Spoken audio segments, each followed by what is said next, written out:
Dahoana le tira anaty ninino ty a olona lasa ohatran'ny mpangalatra daholo eny zao fiainana misy le sy mahatonga an'io mailomailo ihany eny ville eny ndao forontsika selany ndao ataontsika selahiry sa tsy tila hoe raha ataontsika hoe mangalatra mihitsy sisa farahevitra tsisy teratasany am'lany ndasy fa misy ato sisy afa valopy gaba ino lesy atao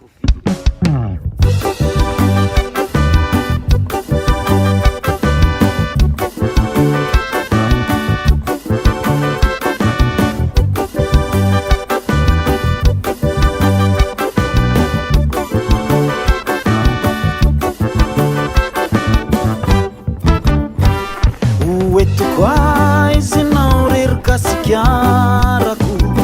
enao to tsakavisat tsakavanako enao to tsy mandroso vavo maika mimitra ny olona eto aminao mangalatra sisa mifarahevitre etoko aiza enao rerika sikarako enao to tsakavisat tsakavanako enao to tsy mandroso vavo maika mihitra any olona taminao mangalatra sisa mifarahevitre etoko aiza anao rerika sikarako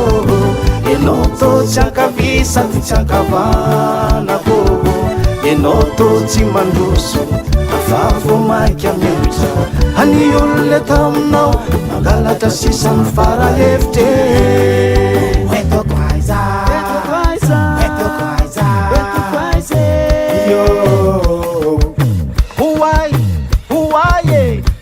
sady fantany hoay amono mitsy fa tsy azo ialany antsovonja mifanjakany fa okakambotiny ady mafany bola naparana faefany olona hita fa matonony bola tsy atsafona fonafone diko anao fa tsy ho amidiko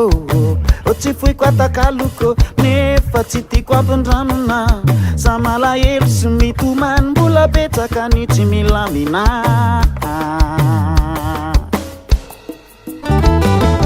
oetoko azy anao rerika sikarako enao to tsy ankavisa ty tsy ankavanako enao to tsy mandroso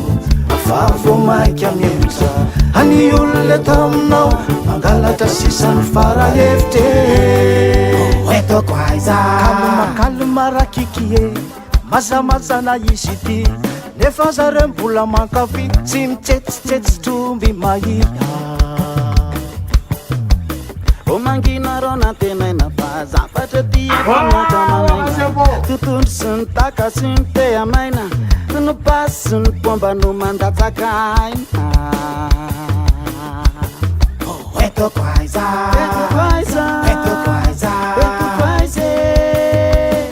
yo